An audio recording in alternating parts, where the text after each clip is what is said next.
Well, hello, my friends, and welcome back to the channel. Anyway, you know what time it is, so let's just jump right in here and get these basics covered. So first off, Rumsey level right there on the old Bobsy gauge. Surprisingly, it is 7.99 according to the Google search that I just did. But of course, as Ross explains to you guys, wind is a big factor in that, on which end of the lake that you're on. But man, we're real close to that 8. So if you get up here, you guys pay attention to that Rumsey gauge. It can become an issue. And of course, as you know, and it implements a quarter-mile offshore no wake zone. So there's that on your water level. Water clarity, you guys can see that there's just absolutely no improvement in here in the Oaks. We've had some pretty windy days. I have not left the Rattlesnake Arm this week. We're about a foot water clarity in here in the Oaks, and around the Rattlesnake and out by Windflower and all that. The best I have found is around 3 feet. Even over in protected areas like Wine Cellar, the water clarity is not what you would expect it to be down here. So that's what we've got going on there. And the water temps, let's see, I fished almost every day this week, and coming home yesterday evening, my water temp was 71.8. So it's been starting in the high 60s, and that's the highest I've seen is at 71. So there's your conditions. So if that's what you were here for, thank you for showing up. Do me a favor, though. Do like and subscribe before you go bye-bye. But anyway, I've got something different going on. I am abandoning ship this weekend, and I am going to be fishing out of the back of my bestest, goodest buddy Ronnie Howe's boat for the next 3 days. And I am going to walk you guys what I'm packing to be a co-angler out of the back of the boat for 3 days here on Clear Lake. So let's just turn this bad boy around and walk you guys through what I'm going to be packing. First off, the drop shot, which has been my number one ammunition this week, is going to be going with me, and I'm going to be keeping it real simple.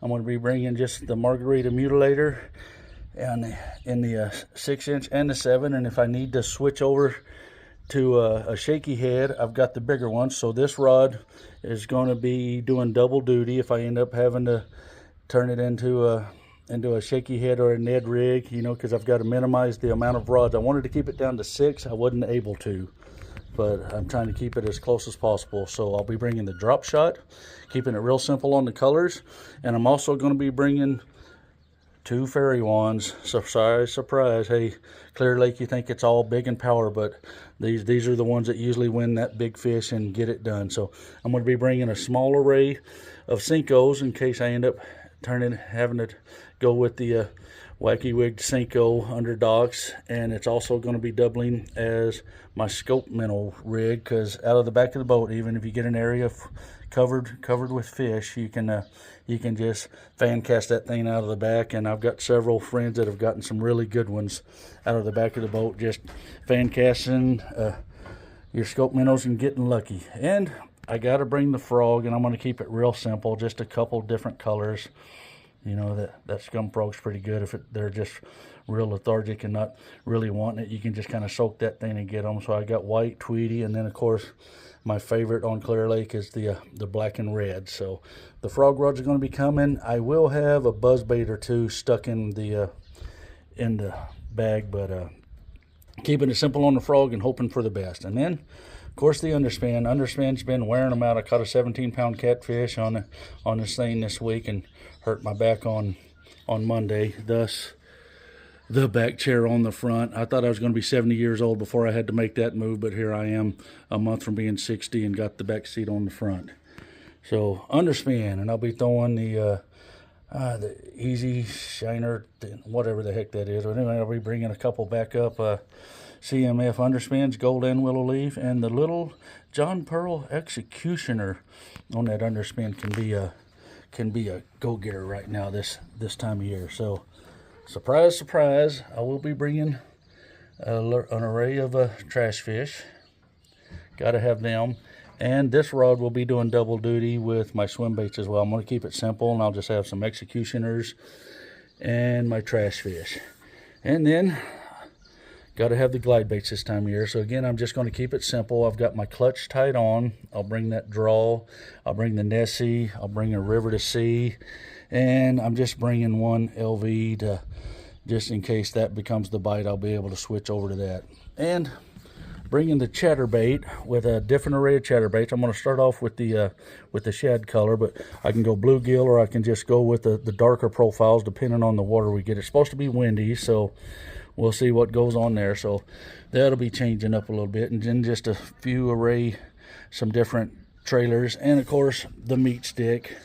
So got to have the meat stick with the flip baits. So here's the flip baits I'll be bringing. I'll have white in case it becomes a bed fishing thing, which I doubt, but I'll have the darker profiles. You know, the blue's hard to go wrong with, and you know, and your green pumpkin. But I also like this. I like this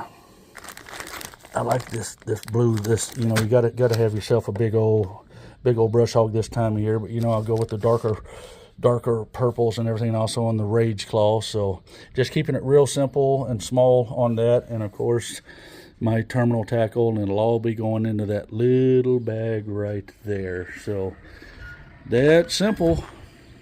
And you know, chances are it'll end up being a spinnerbait bite, which, you know, or it'll be the big glide bait, or it'll be an A-rig, and all that stuff's getting left at home. So it's, you know, it's not an easy decision when, you know, you're used to going out there and having almost an entire tackle shop right below your feet and good to go. You just have to kind of just really throw a steady on it and hope you're making some good choices. So anyway, there you are. That's what's getting packed in the bag. And me and Ronnie Howe are going to be staying at the Skylark. And yes, hey dummy, you live there. Why would you be staying at a motel freaking up north? And the simple answer to that question is because I can.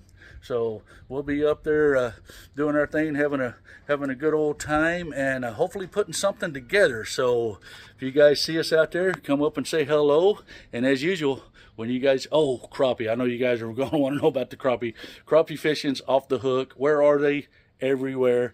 Just get up here. It's easier not to find them than it is to find them. So just get up here and be respectful, man. I don't know what it is about the crappie fishermen. They'll just practically crawl in the boat with you when they see you catch a fish. So you guys behave out there. That's not cool. But anyway, when you get up here, treat people the way you want to be treated. Respect that resource, and peace out, baby.